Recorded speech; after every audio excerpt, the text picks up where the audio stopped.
thank you for joining another episode. But this is one of our favorite types of episodes. It's a very special episode of Ungentrified. But why am I using that voice? I don't know.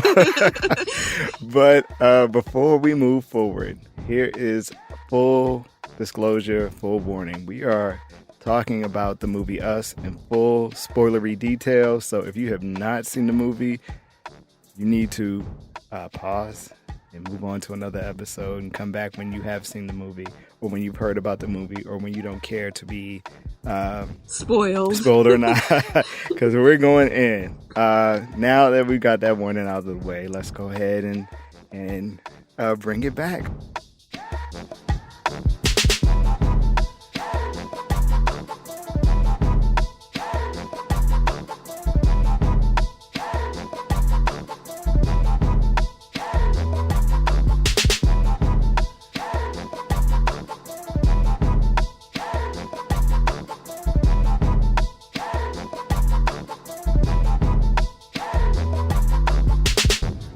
So, as I mentioned, this is a very special episode of Ungentrified. And you know, when I have a very special episode, it means I have a very special person with me.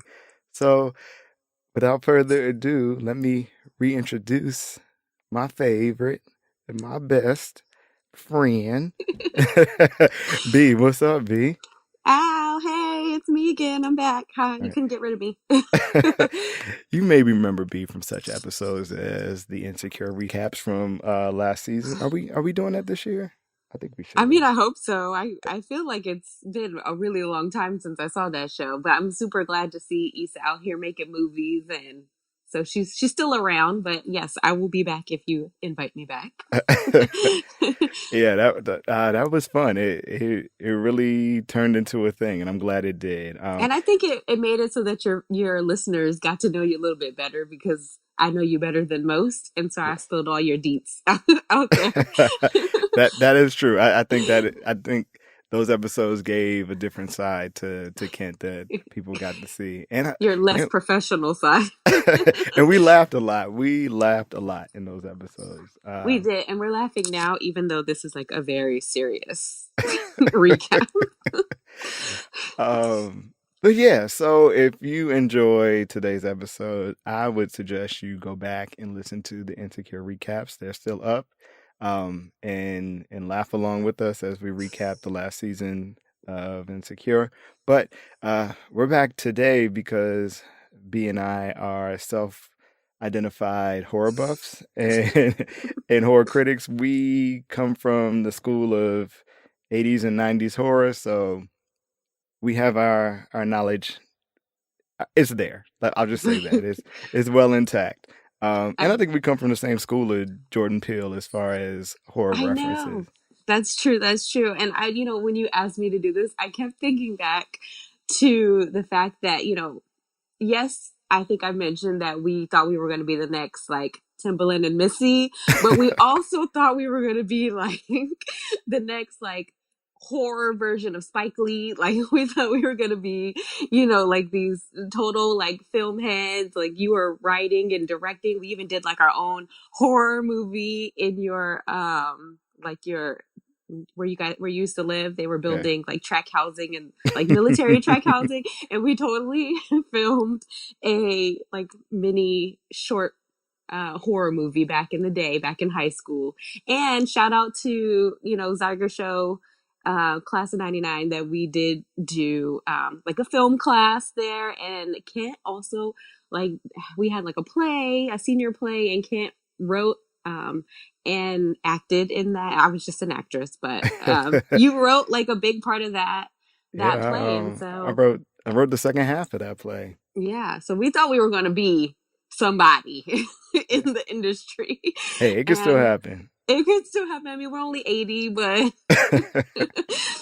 but instead we break down movies, and I think that's equally fun, because I know when we first saw the trailer for this separately, we took to research of all the symbolism and all the things that we thought we were going to see, just based on that, like, what was it, like a 20-second clip. And then we texted each other and we were both on the same page. And when I tell my husband that, he laughs at us. Nice. Do you remember what you said? Because I went back and pulled those text messages.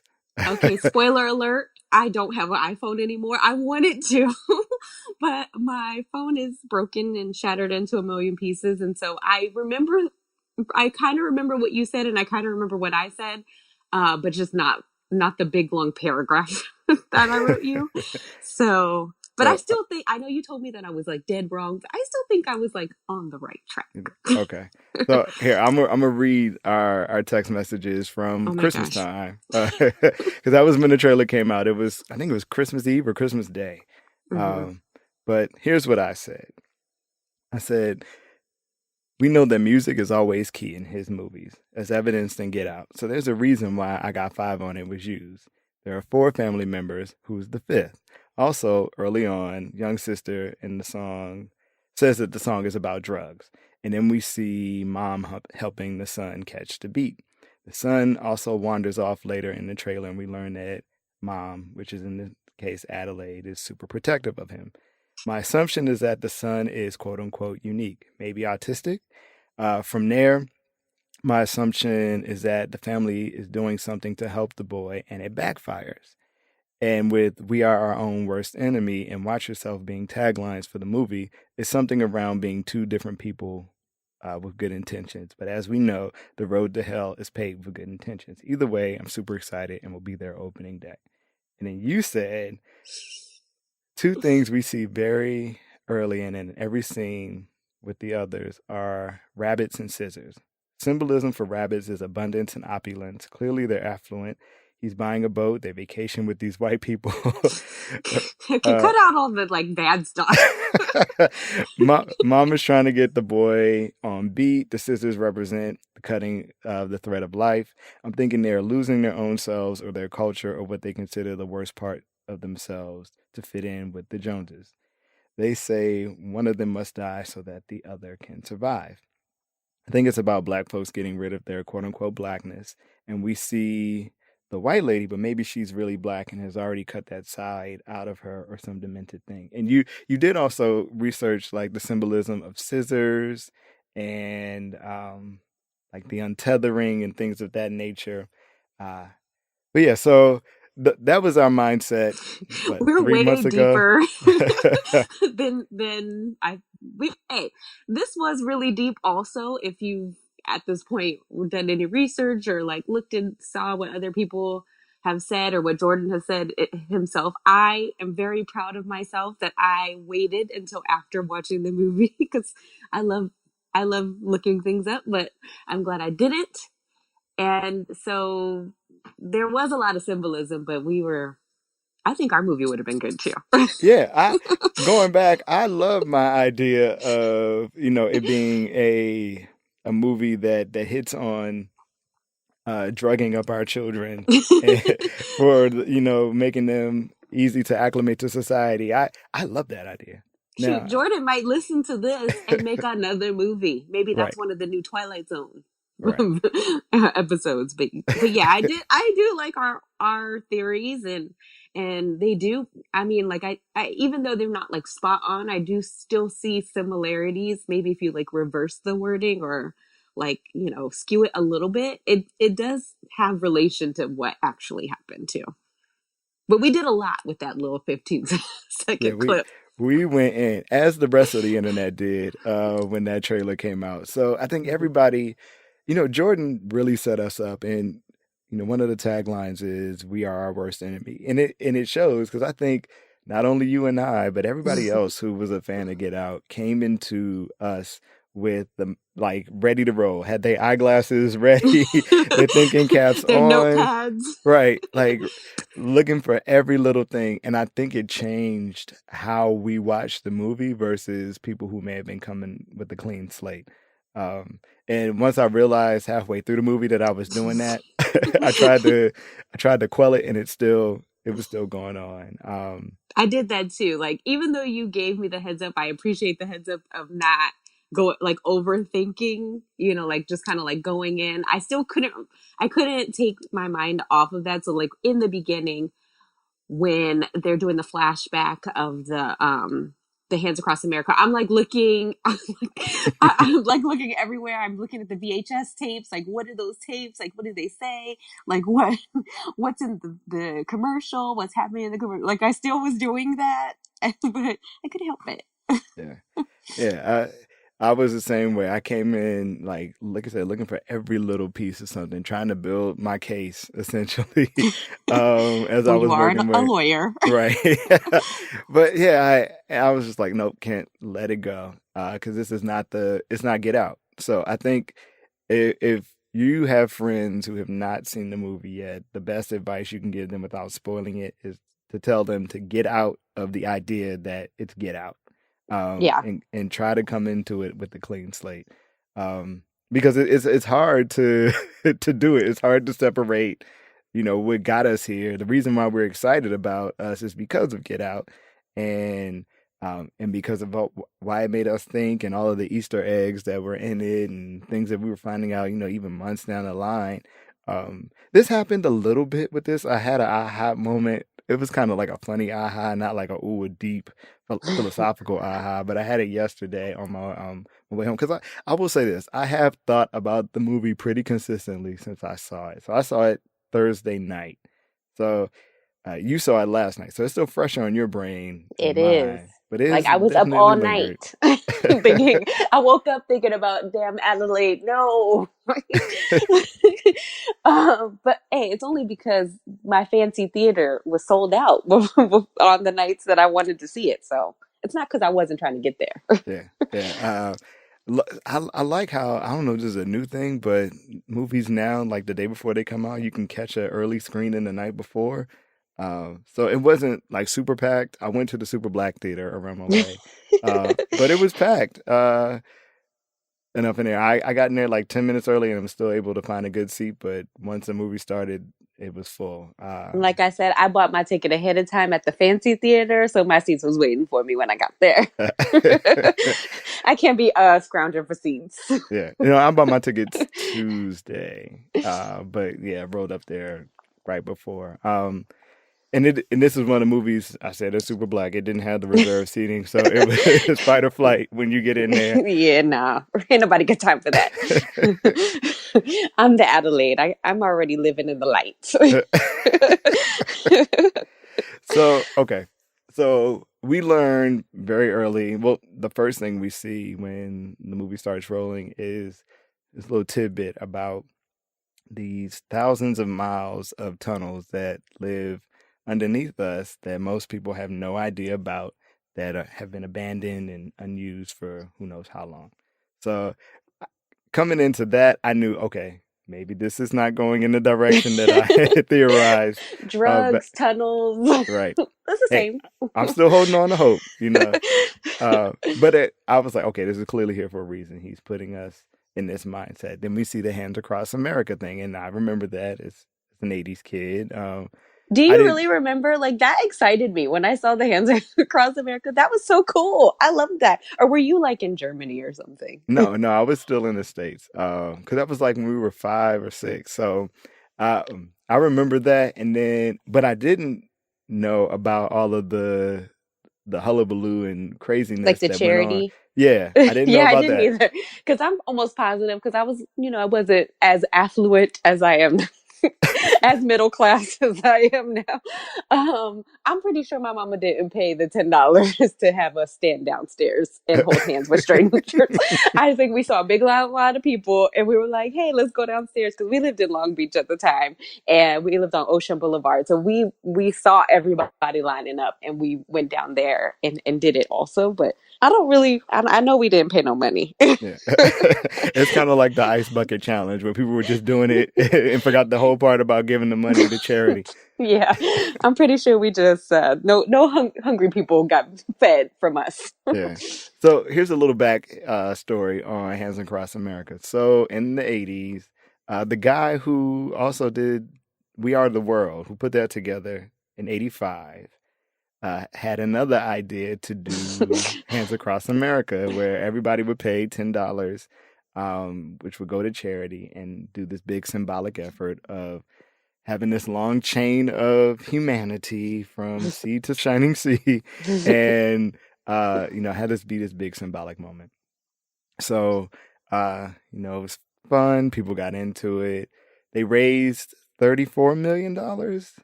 Only about 15 million of that dollars actually went to charitable efforts because the rest went to overhead, which is crazy to think that there was $20 million of overhead in the 80s. And in charity in general, like shouldn't it all just go to like shouldn't it all be volunteer? Right.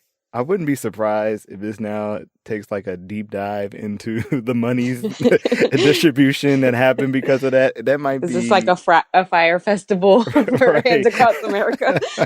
It might Next on be. Netflix. Maybe Jordan is bringing up, that we need to dig into that truth a little bit further.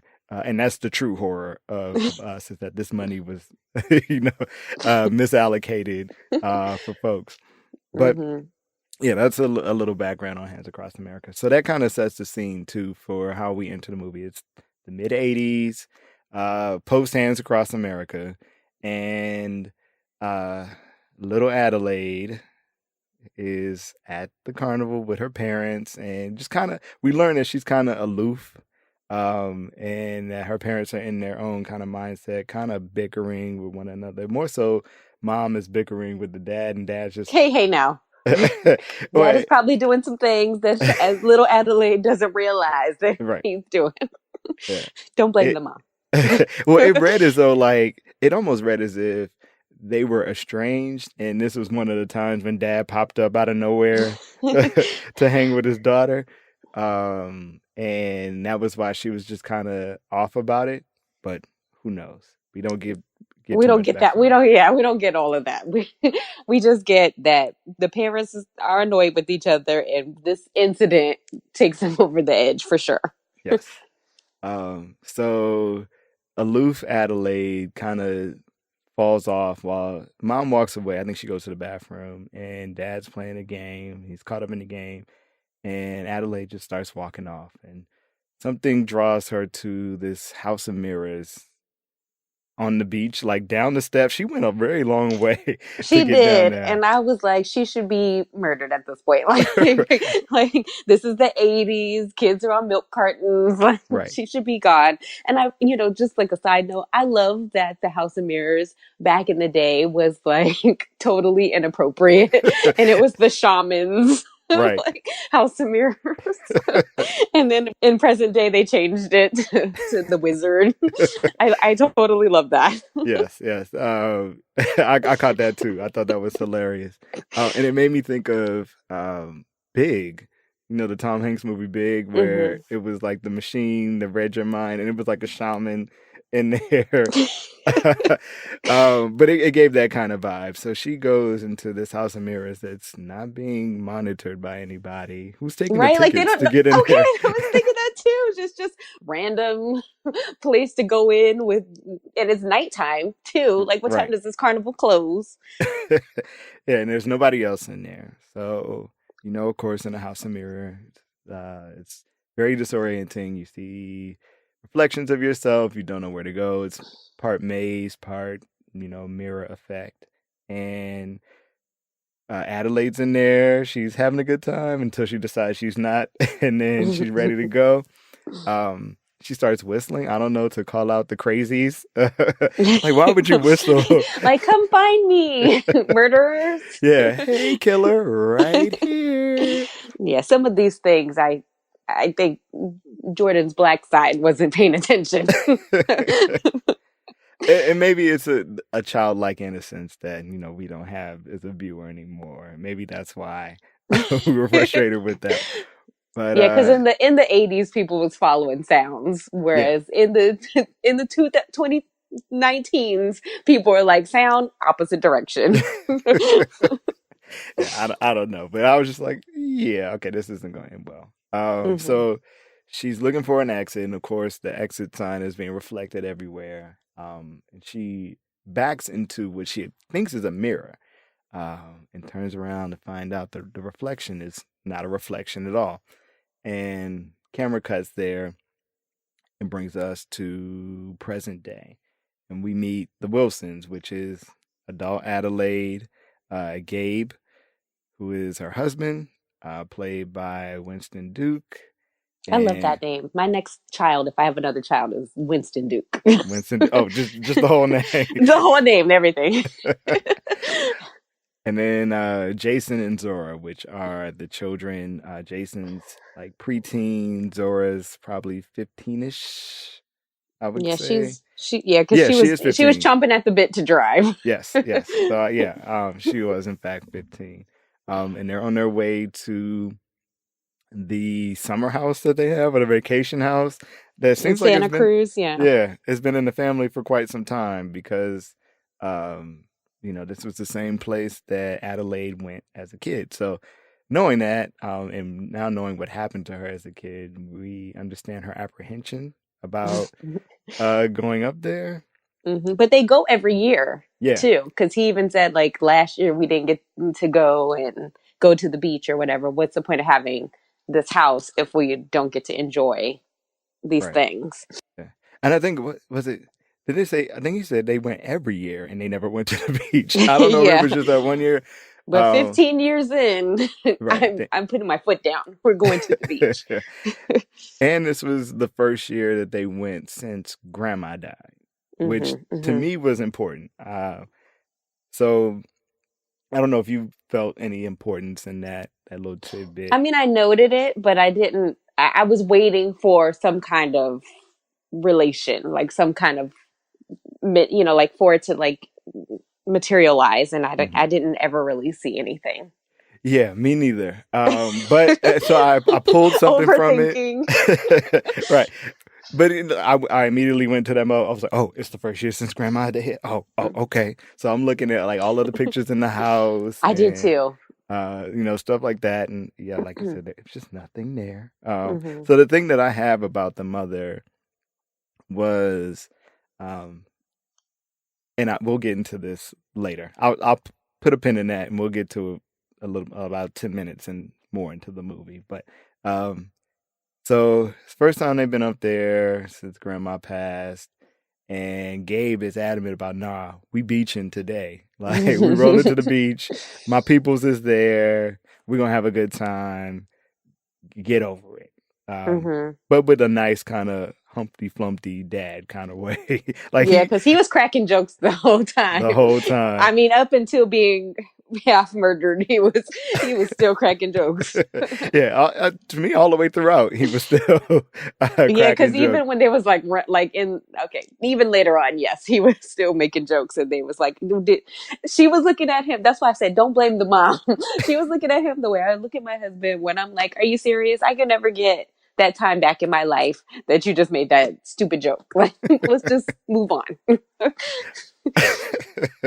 Anyway. uh, so they go to the beach. They're hanging out with their family friends, and son Jason kind of wanders off, which freaks Adelaide out.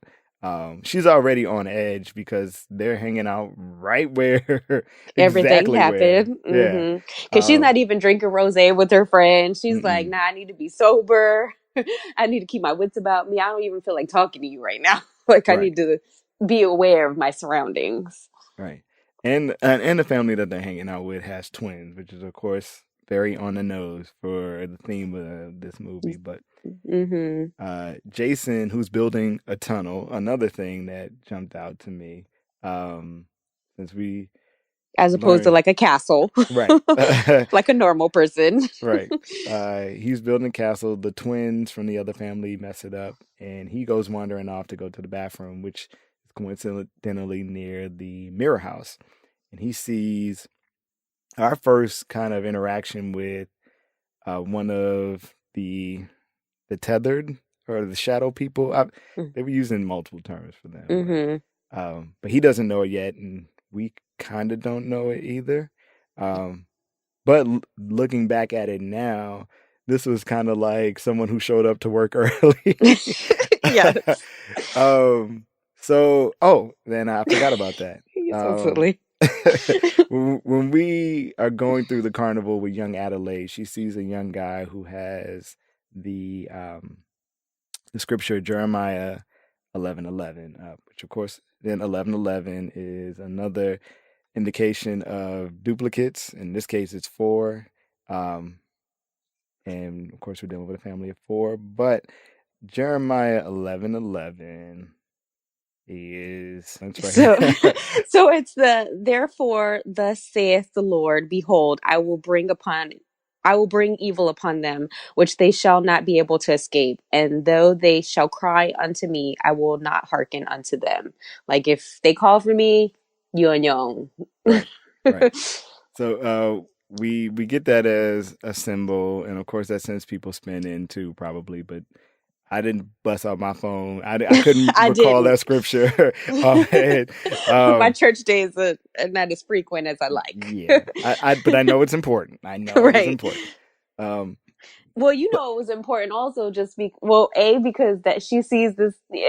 I don't know, like we were saying, we pay attention to every single thing, but she, definitely goes by this guy as a kid, and he kind of turns around and like follows her with his eyes as she's going down these stairs, going down to this next place. But then mhm, when they're driving into the beach, they see they see an ambulance, and they see someone who's bloodied and possibly dead, and he's holding like a like a very old version of that same sign. So right, you know that there's the connection there, that this same guy, this sad person, is still there, and now he's dead right. Yeah, with the same sign. he's been dealing with it for 30 plus years now. Um, yeah, he's there, and then we see the man with the scissors and a bloodied hand on the Hmm. beach with his hands kind of outstretched, in the same kind of stance as the Hands Across America people, and he has uh, Jeremiah 11:11 tattooed on his head, if I remember correctly. Like kind of like just, I don't think it says Jeremiah, just is like one, Like one, one, 11:11. one. Yeah. Yeah. So Uh-huh. we get a early kind of glimpse into what's going to happen, but we don't have any context to kind of pull it together. Hmm. Um, but Adelaide freaks out, wants to know where Jason is. In true mommy fashion, admonishes him when she finally finds him, and she's like, "All right, I can't do it no more. It's time to go." So they they wrap up shop and head home before it gets dark. And they're at the house, and it gets dark, and Adelaide's just on edge. She put the kids to bed, and she starts talking to Gabe, and she's just like, this, I just have this suspicion that the thing that happened to me as a child, that she's coming back to get me, and he's kind of like, huh? He's laughing. Yeah, Yes. yeah, and trying to be like doting husband, and What uh, was he though? Because he was really just like, he was hearing her, but also he was spread eagle on the bed, like, yeah, yeah, yeah. Can you talk into the mic? right, yeah, he was working on an ulterior motive, but kind of freaked out at the same time, and kind of like, all right, girl, come on, let's just lay down, and I'll make it all right.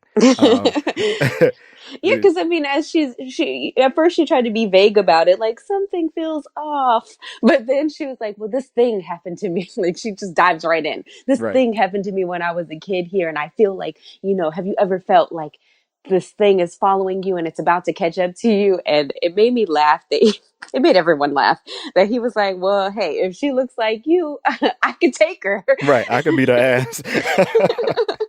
Yeah, so that made everyone laugh. Not that beating a woman is funny, but but hey, it was funny.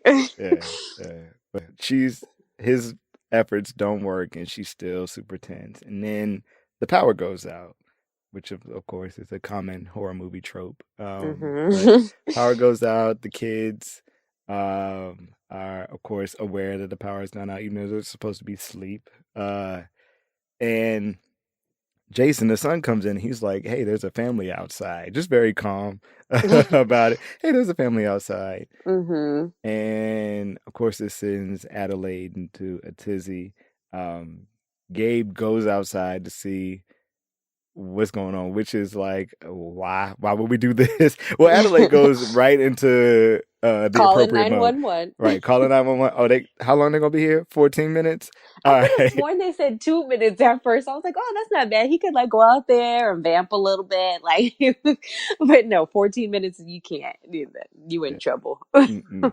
See, 14 minutes, I was like, okay, cool. Let's get to bed. Let's find a closed closet to set up Yeah. Fort in Well, it and doesn't wait help it that they out. live in a house of glass. Right. So 14 minutes is our timer now, and that's when the police are supposed to come. In the meantime, these folks are not moving. They just posted up at the head of the driveway. Gabe Holding goes out. hands, like, "Hey Right. guys, we're home." Right. Gabe rolls out and is like, "Hey, who are you? Thanks for coming, but we don't need anything."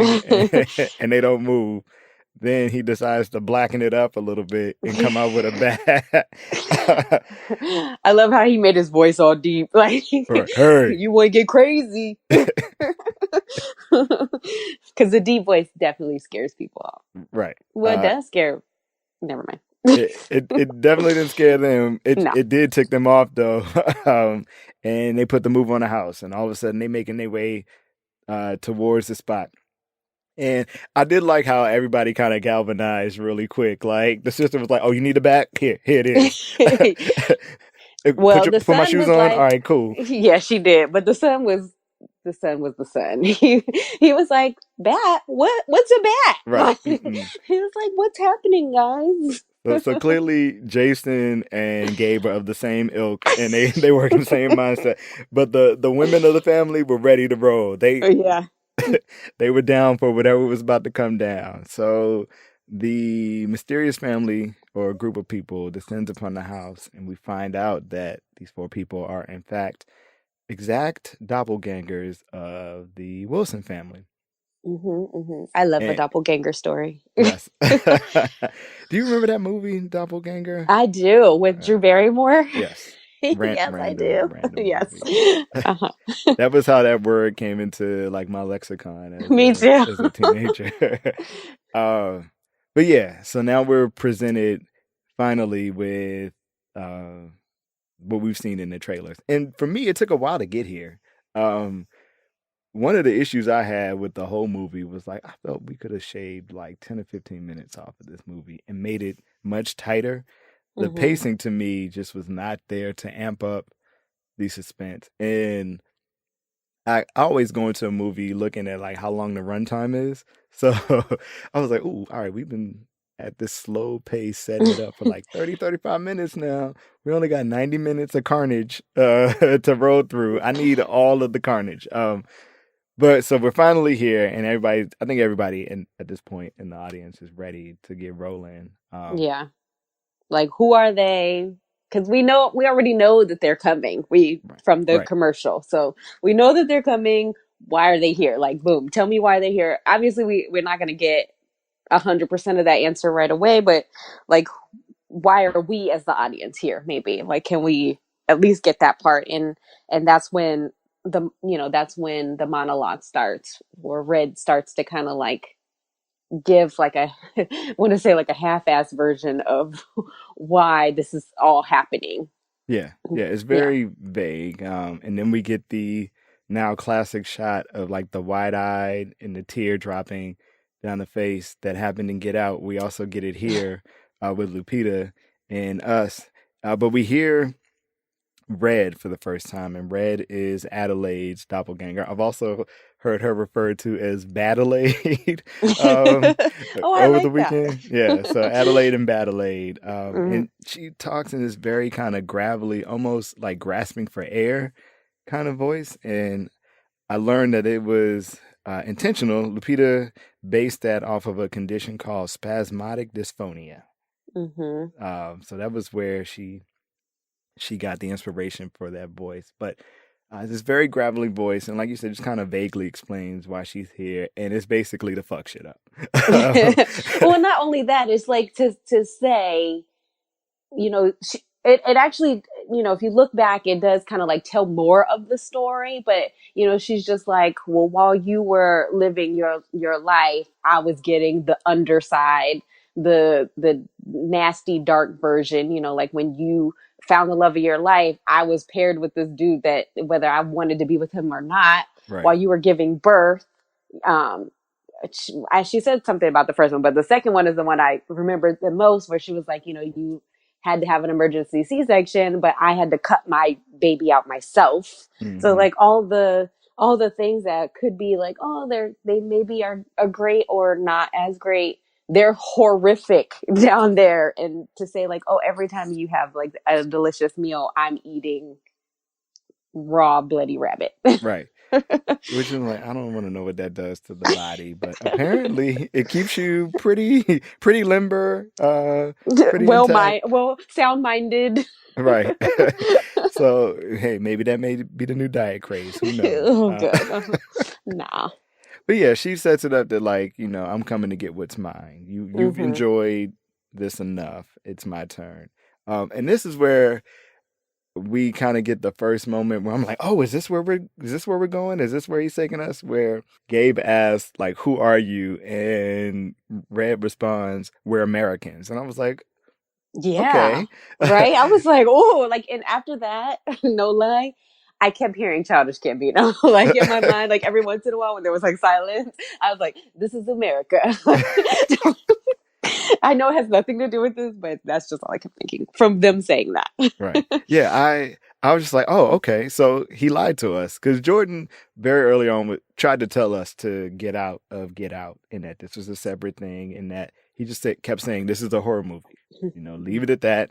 Just has a black family as the center. It ain't got nothing to do with race and it ain't got nothing to do with social political issues. But then we get this soundbite of we're Americans. Um, and then, like I said, that took me in a different direction that never paid off because I think it had a intent and impact as we learn more about this world, but and I'm speaking referentially to the movie world, the us movie landscape. Right. Um, but Of yeah, them being like puppeteers of the people. I mean, like they're the people that they're the real America, right? Because they're puppeteering the people on top, right? So right. I feel like in that aspect, I guess they are America. Yeah, yeah, and I think it was her trying to say like we're people too, and then that Yeah. that whole thing. I've seen reviews that have taken that line and stretched it way longer than it needed to go, um, Yes. This is and us, right? The US. right, and, Yes. and it was a couple of deep dives, and I was like, ooh, yeah, you stretched that for a couple of paragraphs. All right, kudos to that. But But I it, do agree with some of the things we read, but we can get to those later. yeah.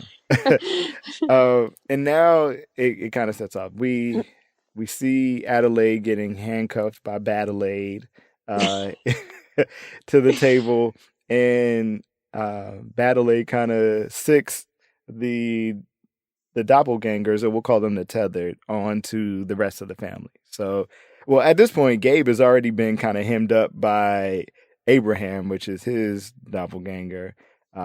His leg is messed up. He'd been dragged on the ground through He glass. did.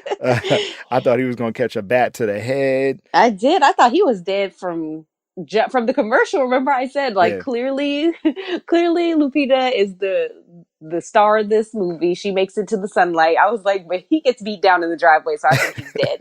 So he made it a lot longer than I had anticipated for yeah, sure at this yeah. point. I think everybody and thought he was going to get got early on, and it was But going to he be did like the her. smart thing. He ran back in the house and locked the door. Right. He did not try to beat the man with the bat. He was like, let me get on in this house. Yeah. But yeah, they all set them off to basically attack and eliminate the uh, the upside version of them. Um, so Zora runs. Her doppelganger was, well, her tethered was named Umbre, and Zora is in track and field, and of course this is your copy, so she can run just as quickly and efficiently as you do. So Mm-hmm. she tells Zora to run, and Zora runs with Jason and Pluto, which was his tethered entity. It was more so like go play. So Yeah, because that's all he's really been doing anyway. But something that I did see is, and we see it throughout this whole movie, and even you touched on it in your hypothesis, was she? I don't know. There's some kind of mother son connection that they have there, because even when she's telling him to go play, she's like, soothing him. She's like, go show him one of your tricks. So I mhm, thought that was like code for go beat him or something. I don't know. Go do something terrible to him. But really, she was like, yeah, go play.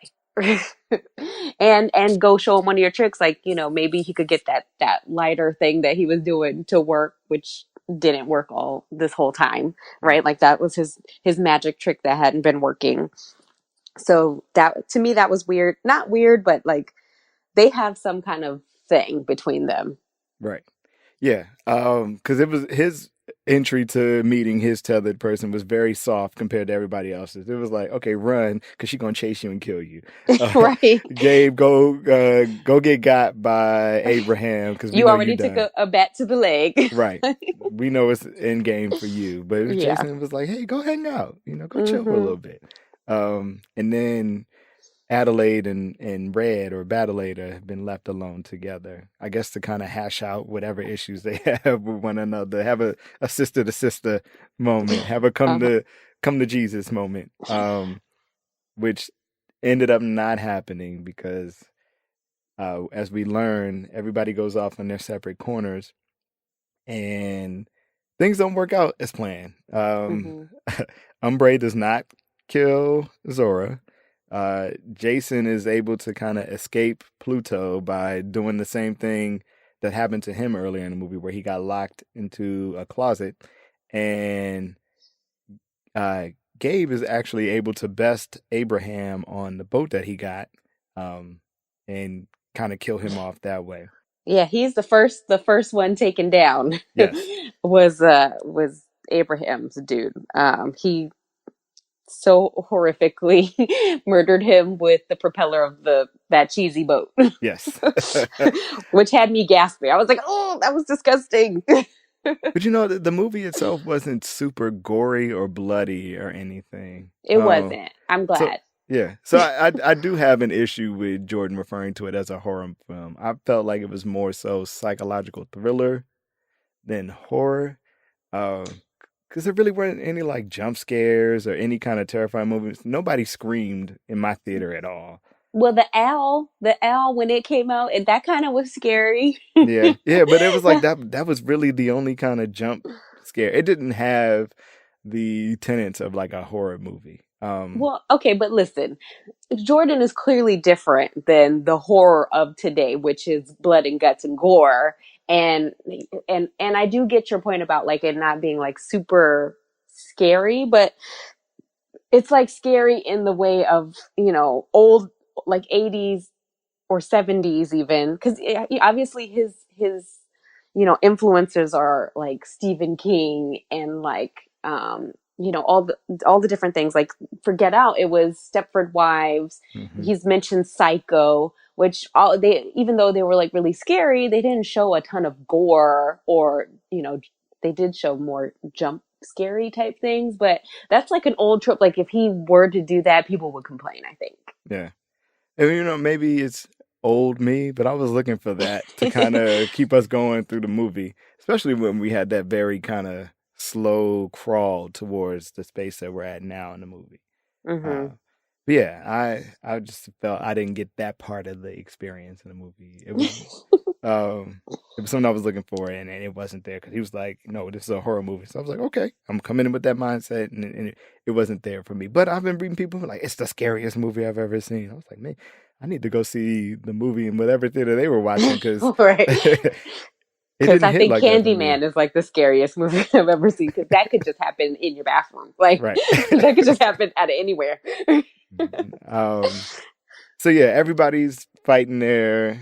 themselves at this point, and they reconvene at the dock where Dad is now returned with the boat, and they escape. So the Battle Aid, Pluto, and Umbre have been left behind at the dock, and we know that now they're going over to their friend's beach house to try to get some safety. Which in the movie we're taken to the friend's house, and the wife is like, "I heard something outside," and the dad's like, "No, you didn't." Yada yada yada.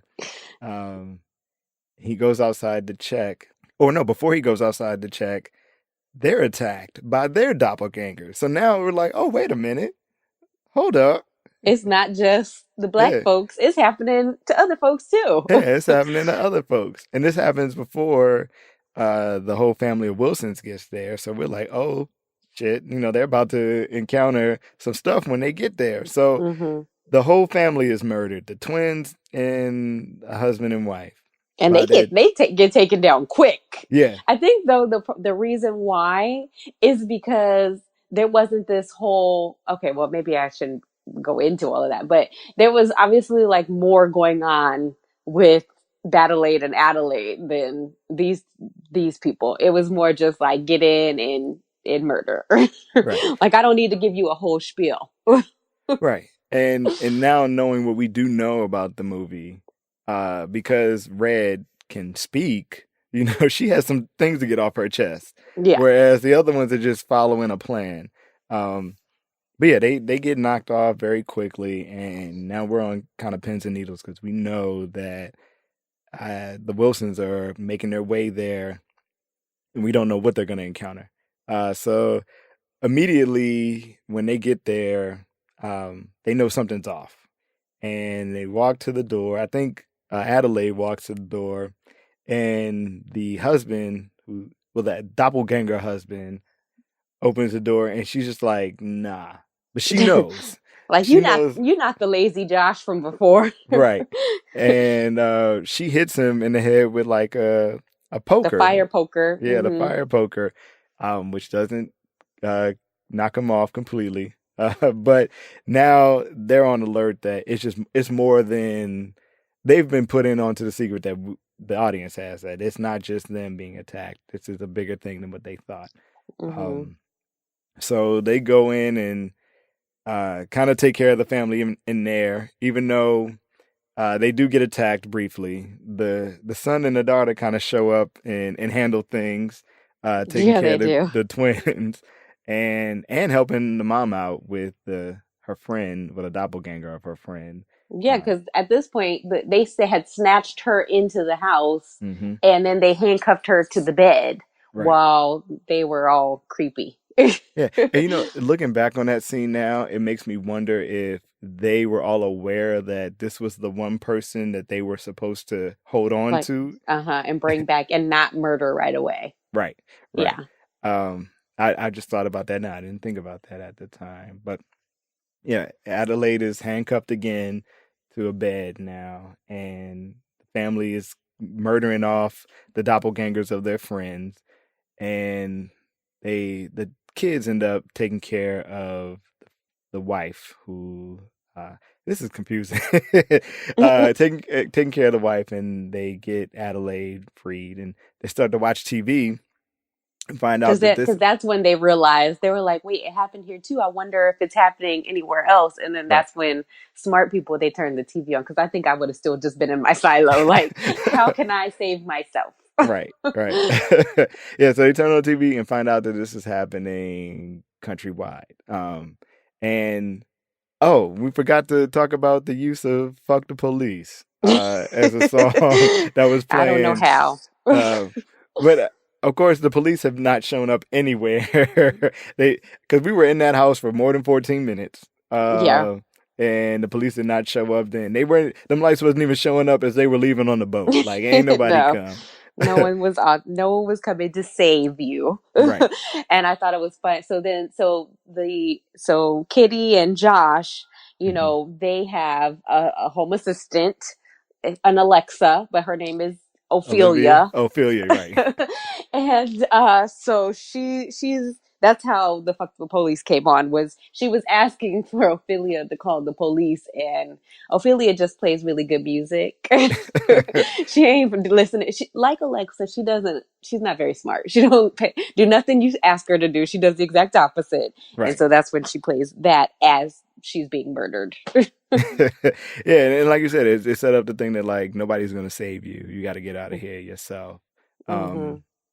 And I think they had that realization when they were watching the TV and saw that this was happening everywhere. And then this is when we start to get a glimpse of what's happening after people are killed. We see the people dressed in red linked together, like standing. Mm-hmm. This is, I think, the first time we see a group of them standing together is in one of the news clips.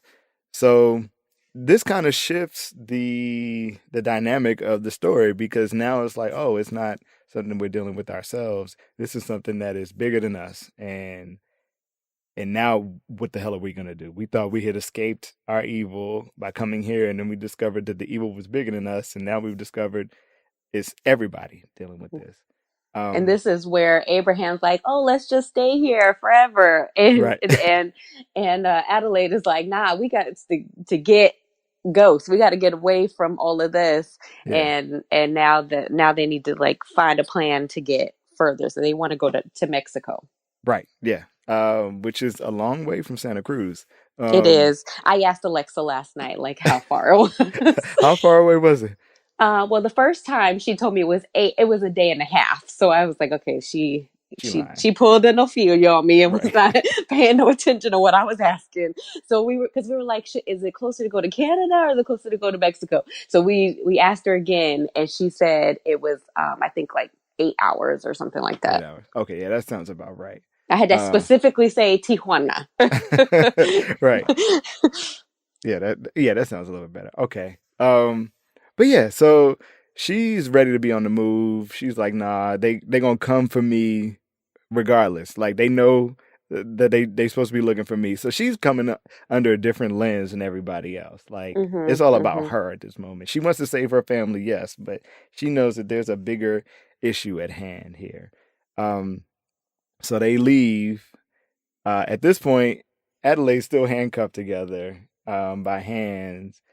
The dad is all jacked up. His leg is jacked up. You're using So the baseball bat as a right, cane. right. So Zora's like, "Well, let me drive. I got it." And they get in the car and they're ready to roll. And they see Umbre, which is Zora's untethered person, and she's running towards the Hummer. Then everybody's rolling deep. Uh, and makes her way towards her doppelganger in efforts to kill her. Homegirl harness like hops on that joint and mounts it like it ain't nothing. Like she been doing Hmm. this, and starts to stab with the scissors through the glass, but Zora slams on the brakes and ends up throwing her against the tree. And then Adelaide gets out again. Like she keeps getting out of cars and wanting to see what's going on. Like Right? she's very, and I don't know if it's like her motherly instinct kicking in. Like, she looked like my daughter. She is my daughter. But, I was thinking maybe she wanted to like make sure that the thing is dead. right. But Like then, like, if you putting everybody in danger by doing I that. know. But in my mind at the time I was thinking like she wants to make like if she could have seen the bloody Abraham corpse, she would have probably wanted to see that too. Like in my mind I was thinking like these people are not going to stop coming for them. Right. So let's make sure that they're at least dead. But the one thing that was a little bit odd to me, if we could go back just like a little bit, I know this is probably like dragging out, but was that when Zora and her doppel were running, like when they confronted each other, I got to tell you also, Tyrese was mad at that because he was like, if we both the same fast, then we should have been arriving at the same time. but when they met up there, the doppel killed the guy that just came out, like just stranger weird person came out yelling. She Right. killed him, so it's not just them killing their counter, they was just out murdering people. But that was the only time I think that we saw a random person get killed by one of these. Yeah, it was that. And I was wondering if the clip that we saw in the news was a random person getting killed Yeah, too. Because we don't know who's behind the phone the camera. camera. Yeah. Yeah, So because they didn't say, "Oh my God, he looks just like me," but we that person was also maybe just like a news person in the studio versus like the cameraman. right, So I was wondering that too. yeah. So they kill Umbrace. Now we're two down with the underground Wilsons. We still have Pluto and Red left. But they drive, they make it to daylight, and they make it to the beach, and they see their car burning on the driveway. And they get out of the car. Everybody gets out of the car at this point, and they see Pluto, which is the son who had a thing for fire. And Jason, who has already figured out his kind of connection to his doppelganger, realizes that he can control Pluto's movements. Hmm. So that's how in sync they are. So the boy Pluto had planned to kind of lure them there and was going to set their car on fire. He had lined out a line Like of some gas. gasoline, yeah, from the car that was on fire and was going to connect it to their car and had lured them there and was going to set it on fire. Once the mother was outside of the car, again, getting rid of everybody else except for Adelaide. Um, but the son Jason realizes what's going on and he starts backing up. He raises his hands and starts backing up and backs up so that Pluto backs up and he backs himself into the fire, essentially killing himself. Um, But now that I'm thinking about that, that's kind of weird, right? Like none of the other people were able to say control their doppel. The doppel was supposed to be controlling, puppeteering them. So could it be that maybe that's not the real kid? Like maybe she went back down there and got him and dropped the other one off it down there.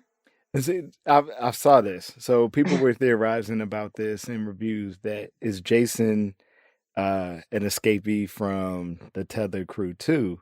But it's like when would she have done it? Um, but you know what? That lends to all of the questions that we're left with at the end of the movie. But yeah, if that was the case, when would she have dropped him off? Like, Like it would have uh, had to, he would have had to, but he's different. He's for sure different, right? right, Like you could tell, and they have like I said, a different bond than say her and the daughter or, the husband with either of the kids. Like they said he has trouble with attention, like attention hmm deficit. He also, and not that when he wandered off right then and there was when they switched. Like I think she would have had to switch him like a long time ago, but I right. don't know why or or anything like that. But it's just odd to me that he was able to puppet that thing, that that doppel, but none of the others could. Yeah. And it may have come from him spending like that quality time with his doppel early on when we first get introduced to them. The fact that his kind of interaction was a little less scary than everybody else's, or a little less shadowed by the fear of death in their interaction, he may have Hmm. gotten enough time to kind of figure out the nuances between the two. We don't know. Mm, Um, we don't they, know. yeah, it wasn't very clear. But in him backing up, he's moved himself away from the family. He gets snatched up by Adelaide, Hmm. and she takes him to where everything began, to the House of Mirrors. And I'm wondering if Adelaide was a track star too, because she was running all throughout the movie, like full on sprints everywhere she went. She Um, was just, except for when she got down there, she was doing the little like homie crip walk. Like she was like, she was like, "Oh God, I'm wounded." right, right. But shout out to Lupita for playing the hell out of both roles. Like, if we walk away with anything from this movie, Lupita did her thing. Yeah, she Um, did.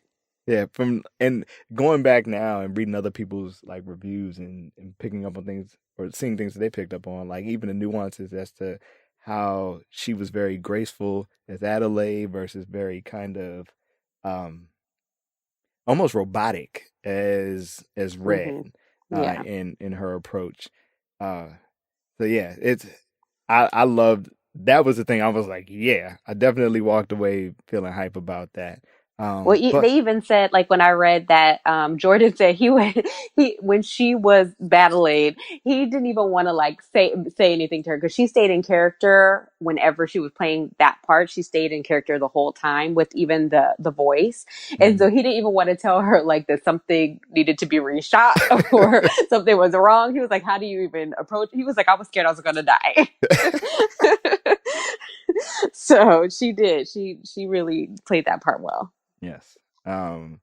So Adelaide knows exactly where her son has been taken off to, which is the House of Mirrors, and she goes back to the place where she saw Red for the first time when they were children, and goes through this door, which takes her to this tunnel, bringing us back to that first shot we see where they tell us about the underground tunnels, and she goes on this elevator down into this whole other space. Escalator. Yeah. Oh, escalator. I'm sorry. Yes, escalator.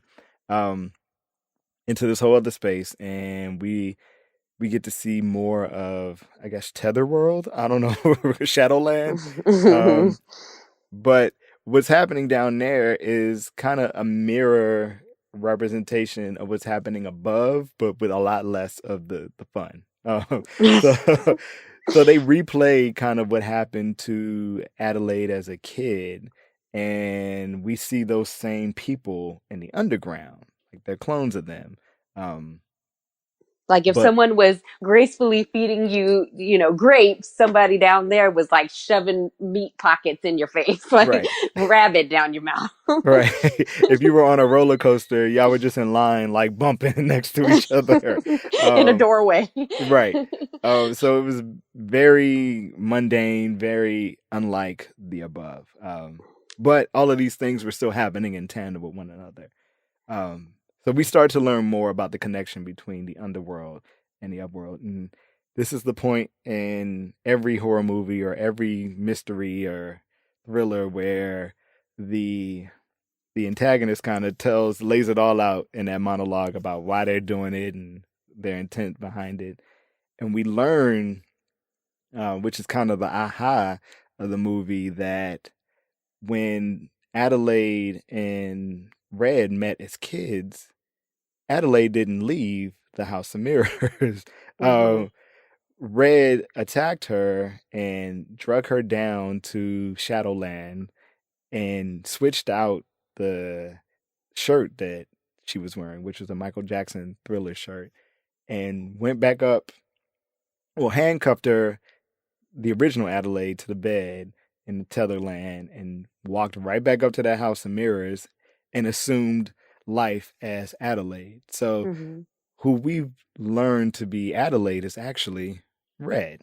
Right. Uh, And so and when she came back with the trauma and the not talking and all of that, the parents thought were at a psychiatrist trying to say like this changed her. Like, how can I get my baby back? Really was because that's just who she was. She didn't know how to talk. She didn't know how right, to do these things. And so she, over the time and therapy and through dance is how she became Fake-a-lade. right. Marmalade. Yeah, how she became Yeah. Marmalade. But yeah, we learned that she had no faculties of being in the upworld. So what her parents, like you said, viewed as trauma was her just adapting to this new space. And Red, who had lived, maybe 6 or 7 years of life at this point, is now stuck in, I'm sorry, Adelaide. Or no, Red. Red, uh, Adelaide 1.0 is now in Shadowland, young kid trying to deal with this mess and doesn't know how to escape. So we were given the aha moment, and I'm like, okay, that's cool. It's a nice little twist, but at this point, I was a little frustrated because I had spent the entire movie waiting for the payoff, and then when it came, it was just all right. Well, I Um, have to say that I figured this out super early on. okay, Like I was just waiting for the confirmation, but as it went on and on and on, I just got more clarification on why all the way up until the end, like right before like when she's Adelaide is in the new, the Shadowland or whatever, they show her feet, and she got them same sandals on that Mm-hmm. the Reds have, that the Doppels have. But before that, she over time she does things that are more primitive. Like she reverts back to primitive moments, and the person who sees her do it the most are her son. But Mm-hmm. like when she's like killing the lady, or the one of the twins, like when she's killing the twins, she's grunting. There was something she did in her house too, like very early on in the beginning, that made me, kind of put two and two together. But then she's running around with these shackles on the whole movie, and I'm like, how does that fit in? And then obviously we find out that she was shackled to the bed, Right. um, down below. But those janky sandals that nobody's just gonna buy. Those are affluent sandals. Those are the Those are sandals you not. buy. Those are underground primitive people sandals. So I was like, I figured out early on that they had switched places, and this lady was coming to collect her life that was stolen from her. Like when she was given that one tiered monologue, all I kept hearing was Oprah, like, all my life I had to fight. And I was like, oh no, she done stole her life. Yeah, she snatched that whole life, left her She down there, and didn't turn back. Yeah, so at this point, I was frustrated a different way because I was like, okay, well, that's what I had thought. And I get it. I get you being angry that you got to eat bloody rabbit when you was eating Cheerios before, Honey Right. Nut Cheerios. But yeah, I was wanting more, to Right. say the least. Right. And look, I'm wondering if she was mad about not eating that candy apple that she had I right before know, she right? went That was down your there. last chance to not eat bloody rabbit. Right. Oh man, now she's been eating the Trix Rabbit for 30 years and Yeah. don't know what to do with it. But yeah, so we find out that the reason why there are two of everybody is because some entity, some government entity was cloning everyone.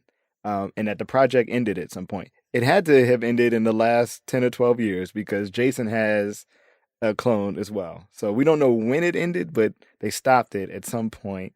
Um, but it was some cloning project that went awry. They realized that they could clone people, but not their souls. Hmm. Which I thought, well, I went on a separate tangent with that information. But the reason why the underground, the Tethers, knew that there was something different about Red was that she danced. And when she danced, um, at first it was like, well, why wasn't the fact that she could speak English Right. the thing? But if they never spoke it, they wouldn't know that that wasn't a grunt either. So that was my kind of wash away of that. But the dancing part, Red had a soul at one point. Hmm. Uh, and Battleade, which is Adelaide 2.0, if you're keeping up with us, if you're taking notes, did not. And I thought that tied back to early on in the movie where she was snapping and trying to get Jason on beat. I was like, well, if she doesn't have a soul, quote unquote, she wouldn't know to snap on the 2 and 4. It was a stretch, I know. No, but Um, it was true. She was not on beat. right. So I was like, She those trying to little teach him to be things, on beat, and she not on beat. right. And the only way that like she really got through the dancing part and that trauma part was the fact that she was still very much connected by original Adelaide, who was down in the dumps in the underground. So uh, I was like, okay, I could see why that was the thing that set them off and knew that she was the Messiah, she was the chosen one. But Hmm. then it opened up all these other questions, like where y'all get scissors, where y'all get red fabric. And then It- also, like, they had to untether at some point, because if they're the puppeteers, they were scheming about murdering, and so wouldn't the top people, the tops, be like puppeteering all of that too, like getting the clothes and getting the scissors and putting on the leather gloves? Like they had, at some point, when did they untether so that the people down below was doing their own thing, not puppeteering the people up top? Right. Was that when the program went kaput? They were like, stop doing things. Yeah. Yeah, it opened, we get introduced to this new world underneath us, and it opened up so many questions. Like, why And didn't Adelaide, one baby Adelaide, just go back up the escalator? If Doppelganger could go up the backwards escalator, I'm sure a fully functioning regular Adelaide could have ran up that escalator too. right. Yeah. Like I would have spent my life trying to find that exit. And Yeah. and it wasn't that far. Like it ain't that far away. No. Yeah, or maybe she did. And this is the question that I had. I was like, did Badelaide wait until the mom died to make it happen? Because remember, they hadn't gone to the beach until mom passed away. Mm-hmm. And I was thinking, well, mom would be the one who would be able to tell. Who was who? Right. So did the red downstairs wait? Did she see like the clone mama die and know that Oh. okay, like now it's time, for me to do it. I got one more year. They come every time, every year. I know they here. That's a Um, good point. yeah, I I was don't like, know, like and she had to have come out, right, to know what she was missing too. mhm, Like she knew what she was missing, maybe like from being six or whatever, but to know just like that there was a whole world out there, and to be that close, she had to like get another glimpse before she set everything else in motion. Like, this is what we're gonna do when we get out of here, right? You got to do some reconnaissance. right, yeah.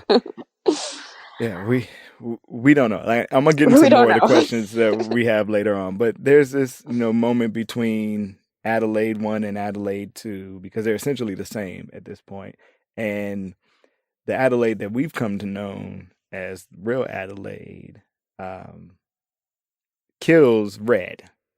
She breaks her neck, and then she grunts there too, just to point out Mm-hmm. what you were saying about her still having a connection to the down below, to the Shadowland, the Mm-hmm. upside down, whatever we want I to know I call wanted to say that too, but I it. was holding it in. That's a different Oh, show. yeah. And we realized that Jason has been locked up in one of the lockers and saw everything, saw and heard everything. Mm-hmm. So they escape, it's happy times, and they're driving off. People are still doing the hands across America thing, and it doesn't look like they've moved at all. I don't know No, what. they didn't get the memo that Red is dead. Right. Yeah, there's no like, step two in this plan. Right. It was come up, murder everybody that look like you, And and then grab grab hands. hands. Right. So they're driving off in the mountains at this point, and we see like people still hands across America, bloody hands across America, and Jason is sitting in the front seat, across from his mom who's driving, and she looks at him, and he looks at her like, "You ain't gonna tell nobody." Because I That this is know, all your fault. right? I know, and you know that I know. So I got to watch you, or you gonna watch me? Like, what's our new relationship now? And Mm-hmm. the master he's had the whole time, he slides it over his head, and I don't know if it's to hide his fear or what, but or to essentially put a mask up too, like, hey, I can fake it just like everybody else. Um, Mm-hmm. but yeah, we're left with this world now that's dealing with the aftermath of the bloody hands across America attack, and Mm-hmm. and them driving off into the distance. And like I said, I walked out and just had so many questions. Yeah. Okay, so I'll read some of the questions that I had. Let me know if you had or Mm-hmm. anything that was kind of bugging you. Mm-hmm. Well, I already said it. When did the cloning project end? Mm-hmm. And did they wait? Did Red wait until her mother passed to make the move? Um, and then what happens if you were out of the country? Where does your clone go when you Is leave that the why you country? travel so much? You're I like, think, nah, I'm good. and I think that was why that popped up to me because I was like, well, these are only the tunnels that are underground in the U.S. If I'm in, if I'm in South Africa while this is going down, am I all right? Do I need to stay there? Am I You need to cool? stay there. Is this an American problem? Well, it is Um, just an American problem, right? Because this is just an American government issue, right? So Right. even at the beginning that no one paid attention to or no one really cared, the daughter goes, they're putting fluoride in the water to make us crazy or to mess with our minds. And everybody was like, yeah, whatever. Like they just moved on Right. with their lives. Meanwhile, this actual government thing happened underground and no one knew or paid attention to it. They just moved on with their lives. So it's kind of like, that's why she said, let's go to Mexico. She knows. She was like, let's go to Mexico because this is only happening in America. Right. The one time people are chomping at the bit to get to Mexico. See, I don't like that. Right. Look, People should, y'all don't want a wall then. yeah, right? And even like when I was watching, this is like a little side thing, but the day after tomorrow, they couldn't get their bus to Mexico fast enough. Like, Mexico is the savior in a movie, but y'all want to keep them out. Anyway. Right. Right. Right. Um, but yeah. Let's see. I'm trying to think of any other questions. Oh, did they attempt at one point to try to give the clone souls? And maybe that was why they kept the project going for so long. But yeah, those are the kinds of questions I had. And then did I miss something? That was like the question that I had throughout the movie. Did I miss something? Like did I miss a key element to make this a really like A+ movie for me? Because it wasn't it. Was it? It Well, wasn't I it. know, like on the ride home, right? So Tyrese and I, my husband and I, we weren't so much fighting about the details of the movie. We were fighting about the ability of Jordan Peele's storytelling, right? So right then, I knew I was in trouble because I didn't really have too much of a leg to stand on. Like I just couldn't think it through. I was like, I don't understand this movie, and it's making me angry. Mm-hmm. Because I had gone, you and I months ago had gone into this big, downward, we went down our own rabbit hole Right. of trying to figure out what this movie could possibly be. And then to watch it, I was like, well, what the hell was that? Like, I saw the start to finish. I saw the Hands Across of America connection. I had never seen Chud, so I didn't get the whole Chud Yeah, I never saw VHS Chud as a reference. kid either. Yeah, so like now, after that, I was talking to Tyrese about, the influencers and how it's not a typical story and like how it's still a horror movie, but, just with less gore. And he's mad because he's laughing during the movie. And he's like, I just want a horror movie. I just want a movie that I could just go in, sit there and watch it. This is more of a movie for you and not for me. So he was done at that Yeah. point. Me, I got online. And I started like looking for every piece of information that I could find to piece this thing together. So, I mean, it is one of those things that I don't think, well, even like our cute little movie waiter Trevor was like, you're gonna love this movie. He's like, you're gonna have to watch it twice. And so right there, Tyrese was like, nah, you're not just gonna get me for my money 2 times. Like that can't I'm just gonna be figure your it out built-in. now. Well, Right. he was like, that can't be your built-in MO to get double the movie money. So, but Trevor was like, hey, you got to watch it twice because once you figure out what happens, you go back in and then you see how it totally relates to, you could see the whole bigger picture. So, maybe that's another thing that I got to see it again. I mean, I get all of the references that I researched and even all the symbolism that I kind of looked up. Everything I looked up really did have a piece in this movie. It just wasn't what I had anticipated back Mm-hmm. back in December. Like one of the things that I had searched was like a beach, right? Because most of the movie happens on a beach. And when I looked it up, it's like a symbolism from the line from known to unknown or the conscious to subconscious, right? So we don't know about these subhumans until they come out. So it's like and they all come out it all starts at the beach, right? So it's like that line in the sand of coming to terms with your other you.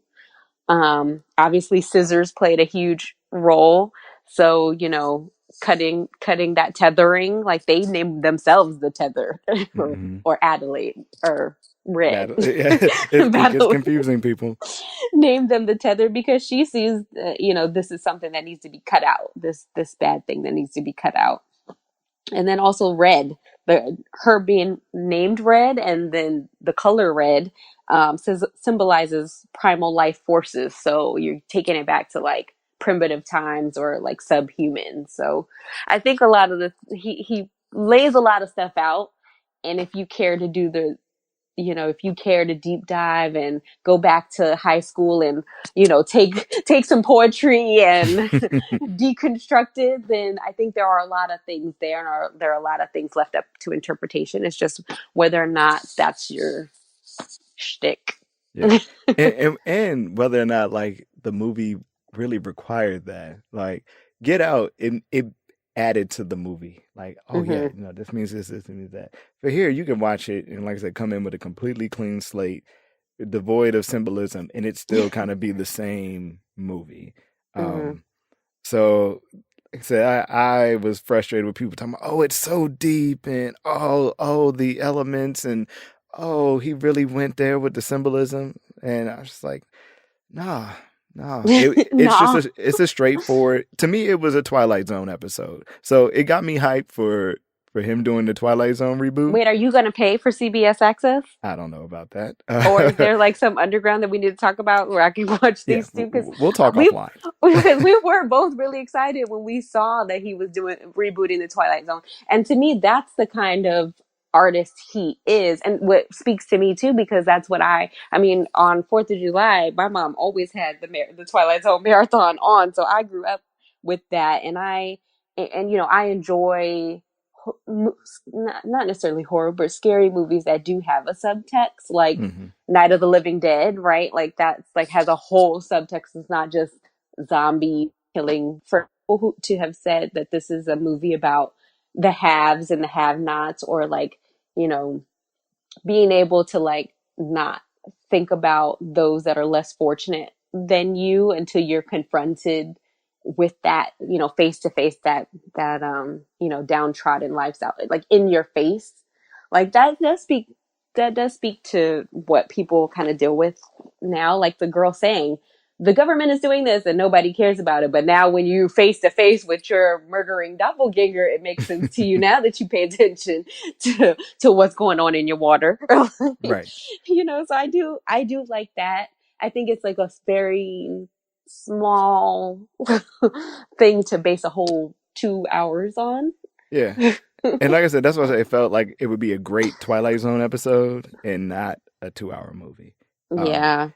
it could have been a 90-minute movie and been like on it. And like I said, been a roller coaster ride if we had amped up the suspense a little bit more. It just felt like it was missing. And I think he replaced what would have been suspenseful moments with comedic elements. And that's what kind of frustrated me too. Like this is serious. It's serious. Someone's Right. gonna slash my face Yeah, off. like some shit is going down. We need to be a little bit more focused on this. And it just didn't hit for me in that regard. So, overall rating, now that we've gone through and discussed it, what would you rate this movie on a scale of 1 to 5 stars, 5 being Oh, I only get the best? 5. Okay. Yeah. I was gonna give you a 10.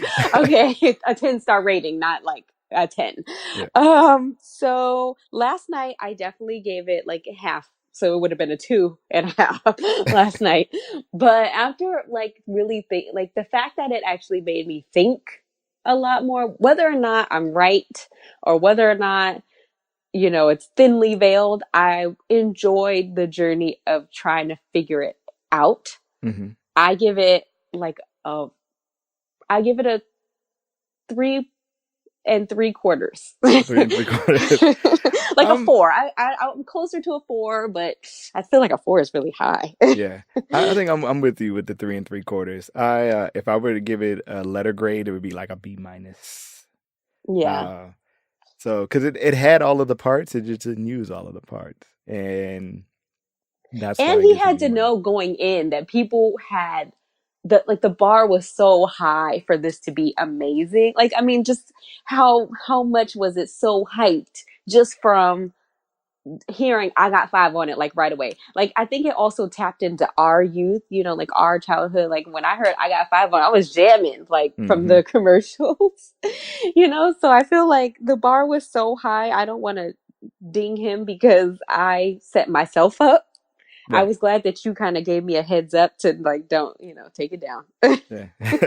Yeah. And like I said, it throws back to the tagline of us being our own worst enemy. We came in ready for a different movie. Uh, and we were fooled. So we set ourselves up to be murdered, our ideas and theories to be murdered along the way, instead of being able to just enjoy the movie for what it was. Um, Yeah. yeah. So, but it's been hilarious to see people's responses to it. I now know why the people who I know who saw it like 2 weeks ago were very silent on it. Nobody was like, "Oh, it was so good." Or this. I got very like, "Oh, this was ambitious." This is not Get Out, so but it stands on its own. And then it was a lot of focus on Lupita, who did give an outstanding performance. But nobody really talked about anything else, and I thought people were trying to be nice and be spoiler free, and it was because they didn't know how to assess it How can I yet. spoil something I don't understand? Right? I didn't talk to anybody about the Oh. movie. You're the first person who I've really broken down the movie in detail with. I was holding it for you. Um, Oh, I appreciate that. yeah, so I haven't talked to anybody about it. I will be over the course of the week, now that I guess we can kind of lift the embargo on talking about the movie because the weekend has passed. Um, Is it only a weekend? We only give people a weekend to see a movie. Dang. Well, look, I won't be loud about it. Next week when I get back from this trip, if you ain't seen it, I'm sorry for you. You out of luck. You out of luck. I deal with it when I ain't seen stuff and I got to dodge and block and mute people until I catch up. You When got I'm trying to tell you about This Is Us and you're like, I ain't seen it yet. right. So yeah, like I'm gonna miss This Is Us this week, and I'm gonna have to dodge and block and not talk about it until I return. So I mean, you can watch it when you're gone. yeah, I guess I could. I'm gonna try. We'll see. But yeah, I agree. Like, I think this is one of those things because the just life moves so fast now, right? The internet moves so fast. So the fact that I was able to see so much stuff just from watching it last night, and I got home, I think at like 10:30 or 10:45. At one point, it was 11:11 when I was looking up stuff, and I was like, "Ooh, let me put this." I took a deep breath. I was like, "Do I hear any screams?" But yeah, like I think that it's hard to avoid spoilers if you don't want to. But I'm glad that people are really out here trying to dig deep. They're like, this is not just what I thought it was. This is about slavery. Right. No, Yeah, I'm this is hyped for not it about too. scissors. Because look, I love a think piece. People hate them. I love them because I'm going to see just how off the deep end some people can go with an idea. Um, Right. because I saw people trying so hard to tie this movie to racism, and I'm like, it ain't there. It ain't there. But if you White found it, people died too. right, If anything, it's from Mexico, and Mexico is like, ha ha ha, right. you want to get up in here now. If anything, yes. Yeah. But So no, not racism. I'm glad you shut me down on racism. yes, yeah. But um, socialism, no, I don't so know. yeah, I guess classism can play into it. Someone did say like when they were talking about like the haves and the have-nots, they were like, now Abraham has access to affordable healthcare. He has glasses.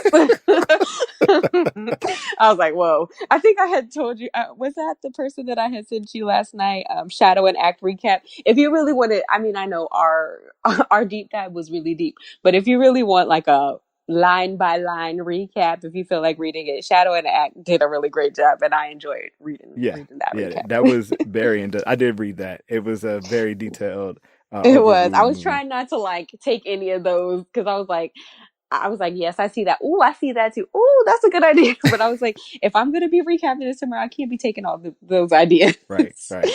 But yes, I thought there's some really good um recaps out there, but then there was a lot of like high bar, like from popular things like Variety or Entertainment Weekly. Like there's some really like highbrow recaps that I think missed the mark. Yeah, yeah. Most people missed it, but that's the fun of opinion, is that everybody gets to Yes, get yes. there.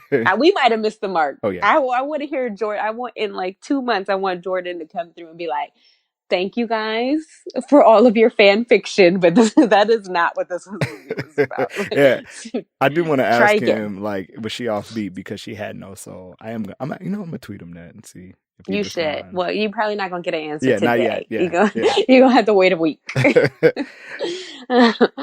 Well, yeah. Well, I appreciate you bringing me in on this. I had a great time. I was super excited when you asked me to do this with you. I knew I had to come correct. I almost came with a notepad until you told me don't go to the movies with a Yeah, notepad. do not enjoy. Be frustrated in the movie like I was. Don't focus on the Yeah. notes. And there are a lot of things that we didn't talk about that I know we probably both saw, like symbolism type things or just like Easter eggs. But there were, I mean, you can find those Easter eggs if you just look up the movie. Yes. Yes. And if we miss something, please let us know. You can hit Ungentrified up on Twitter and Instagram at UngentrifiedPod. You can hit me up on Instagram and Twitter as well at Kent W. Johnson. And you can find this episode and our recaps and all of the other Ungentrified episodes on ungentrifiedpodcast.com. Look, we haven't talked on the phone in a while, so I'm glad I know. that we were able to make this happen. I don't have a phone. Right. And us theorizing through text messages. So it was good to get us all out. Because normally B and I go see the movies together. Like we'll fly out and see movies together. So we couldn't make it happen this time. But we got had to see it with my old stupid husband. No, I'm just kidding.